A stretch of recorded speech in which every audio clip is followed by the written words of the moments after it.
People love to create theories out of nothing. A lot of the time they have no merit, but sometimes they do, especially when it comes to film and television, particularly open-ended shows or ones that leave it up to audience interpretation. Many people jump on board with their own theories, attempting to figure out what actually went down. Now, I have specifically chosen theories that I didn't know about, or theories that I don't believe have been debunked yet. If that's not the case, feel free to let me know in the comments below, because I'm sure you will. So today on Top 5 Scary Videos, I'm going to be counting down our list of the top 5 horror TV show theories that might be true.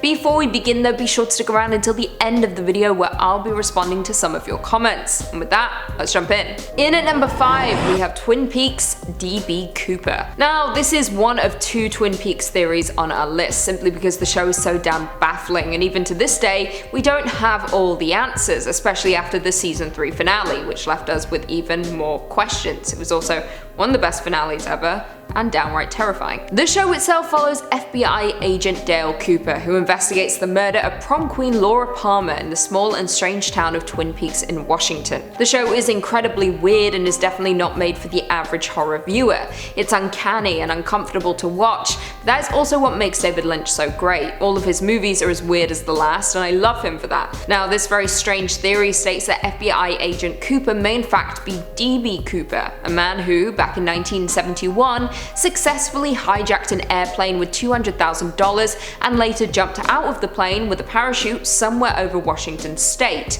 never to be seen again. Now, Lynch did confirm that he named Dale Cooper after the mysterious D.B. Cooper. However, could they in fact be the same person? Both of them are incredibly mysterious. It would certainly make a lot of things more interesting, that's for sure. I do have my doubts though. I just don't think it's true. Coming in at number 4, The Haunting of Hill House: The 7 Deadly Sins. The Haunting of Hill House wowed audiences when season 1 was released back in 2018, with the show being based on the Shirley Jackson novel of the same name. However, the story itself was altered quite drastically for the show. Season 1 followed the Crane family, with the plot alternating between 2 timelines, following the 5 adult siblings whose paranormal experiences at Hill House continue to haunt them into their present-day lives, with flashbacks throughout showing what happened during the time at their house and what occurred on one eventful night back in 1992. Now, there are a slew of theories surrounding the show, most of which Mike Flanagan, the creator, has either debunked or confirmed. However, there is one that I haven't really heard discussed, which is why it makes it onto our list. One theory posted to Reddit by user Curty G Bobcat states that each member of the Crane family represents the 7 deadly sins, and honestly, it's pretty spot on. Luke Crane and his addiction represents gluttony. Theo's sexual encounters represent lust. Stephen is greed for selling his family's story for profit. Nell is sloth, considering most of her scenes involve sleeping. And Shirley, on the other hand, is harsh, depicting envy. The mother Olivia has outbursts of rage, which represents wrath. And finally, the father Hugh is guilty of pride when it comes to the home and not taking responsibility for his own mistakes. In at 3, we have American Horror Story: Camp Redwood is a simulation. Now, this is one of 2 American Horror Story theories on our list because, unsurprisingly, it's hard to find a lot of quality theories for scary TV series. Near impossible. Anyway, this theory focuses on season 9 of the anthology TV show American Horror Story 1984. 1984 follows 5 friends who escape Los Angeles to work as counselors at Camp Redwood. However, things begin to get terrifying for the group, with things quickly descending into madness, with the friends facing off against serial killer Mr. Jingles. Now, this season was heavily inspired by the likes of Friday the 13th and Halloween. One theory surrounding the season states that Camp Redwood is actually a simulation, and it may have even been hinted to as early as episode 1. It all begins with the hitchhiker Jonas, who seems to die a total of 3 times within the first 3 episodes, with him seemingly retaining no memories of his deaths even happening. Very strange. Now, this has led some fans to believe that maybe the entire camp is a simulation, kind of like Cabin in the Woods. Now, while the big twist of the show ended up being drastically different, with the show surprisingly ending on a happy, uplifting note, it's still a fun theory to toss around, that's for sure. In at 2 we have Twin Peaks, Laura Palmer's Dream. Now, as I stated earlier on in this list, Twin Peaks is one of the greatest and scariest shows ever made, with David Lynch being the master of absurd and uncomfortable horror. And there is truly nothing as uncomfortable as Twin Peaks, particularly season 1 and some of season 2. The show itself, like I said, follows FBI agent Dale Cooper, who is sent to the town of Twin Peaks in Washington to investigate the murder of prom queen Laura Palmer. The show was incredibly uncanny, with some portions playing out like a melodramatic soap opera, while others are downright horrifying, particularly any moments that include the character of Bob. If you know, you know. Now, there are going to be spoilers during this point, so if you haven't watched Twin Peaks, plug your ears for a few seconds. As we know, Leland Palmer was the killer of Laura, her own father, who was possessed by the evil entity of Bob. It's a long story, but this was all revealed early on in season 2. However, during the season 3 run, which aired back in 2017, people began to draw new conclusions as to what actually happened to Laura Palmer. And it's slightly comical, but I'm praying for this to be the truth, because I hate that Laura Palmer died, and I hate more that her cousin Maddie died. I loved her. Now, if the show has taught us anything, it's that nothing is impossible in the world of Twin Peaks. Following the conclusion of season 3, as Dale and Laura are walking away from the house, we hear a voice call out, "Laura," with Laura turning around and screaming. Some people have theorized that this may be Laura's mother, Sarah, calling her name on the morning of her death, awaking her from a dream. As they say in the show, Laura is a dreamer. Perhaps all the events that unfolded were merely a dream inside Laura's head. And finally, she's awake. And finally, in at number 1 we have American Horror Story, The 9 Circles of Hell. Now, this theory works for now, considering there are 9 seasons of the popular horror series, consisting of Murder House, Asylum, Coven, Freakshow Hotel, Roanoke, Cult, Apocalypse, and 1984. 9 seasons of pure horror. I love it. Well, I loved the first 4 seasons. I fell off during Hotel.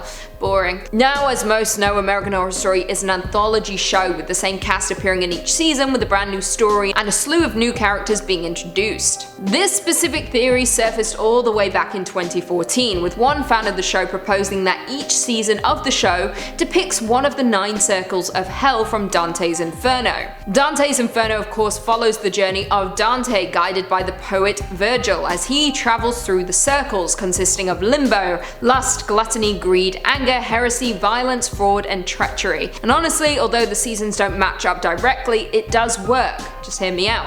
Murder House is limbo, Asylum is fraud, Coven is treachery, Freakshow is greed, Hotel is gluttony, Roanoke is anger, Cult is heresy, Apocalypse is violence, and 1984 is lust. It truly does make sense. We all know Murder House was stuck in limbo in a sort of in-between afterlife kind of thing, and there's no doubt that Asylum is fraud, with the hospital being a cover for secret experiments. And of course, we see the betrayal of countless close relationships in Coven. The theory goes on and on, but makes perfect sense. Everything lines up perfectly. However, season 10 wasn't out, so where this one will go, we have no idea. Well, there we have it. Do you guys agree with our list? Were there any horror TV show theories that we missed? Leave us all your thoughts and feelings in the comments down below, and perhaps we can do a part 2.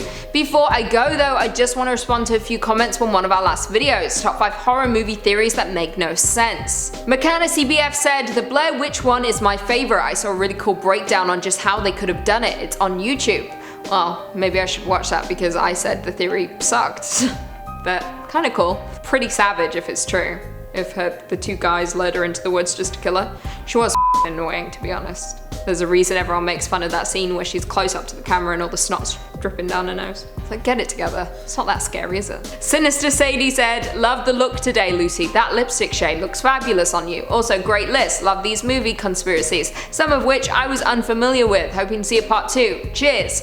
Well, thank you, Sinister Sadie. Sometimes I make an effort when I wake up. Most of the time I don't give a It's how life is, really, isn't it? Sometimes you wake up feeling like you want to look nice. So thank you. Jojo Animation said, "Love the jacket, Lucy, and your makeup looks amazing. Are you going on a date?" No, I'm not going on a date. But if anyone wants to ask me on a date, I'm single. DMB Land said, "I love that Lucy is poking holes in Keegan's theory videos. Also, Lucy, like the leather jacket, it looks good on you." Thank you. Okay, everyone's obsessed with the leather jacket. I have it here with me today. Didn't realize it was so popular though. It just, you know, gets a little hot with the lights, so I'm not wearing it. Chad Colorado said, "I hope everyone has the best day they possibly can." That's very sweet. I'll try. I'll do my best. Charlie Newman said, another Kickin' Lucy hosted video. You could do a near endless series of lists of The Shining theories. This comment's great because it doesn't quite make sense. But yeah, I could. The Shining has so many theories. But does anyone care at this point? So old, isn't it? When did it come out? 1980? I mean, yeah, I could do it. We'll see. Maybe one day. And on that note, if you haven't already, be sure to give this video a big thumbs up, subscribe, and turn on notifications so you never miss another scary vid. Until next time, see you later. So today on Top 5 Scary Videos, I'm going to be counting down our list of the top 5 horror TV show. F***ing hell. If only. We'll never know though, because the show's over. One theory posted by Reddit user Curty G Bobcat. One annoying hair that keeps bothering me. In at number 3 we have American Horror Story Camp Coming in at number 3 we have... What the Oh, it's in here. What's in here? What else would it be? Don't scare me. I had nightmares about spiders last night, and then Joss woke up and she was like, I had nightmares about spiders last night. I have had a lot of spider nightmares ever since we did that Central Dark where it was the spider nest. My whole life is a giant nightmare. Yeah.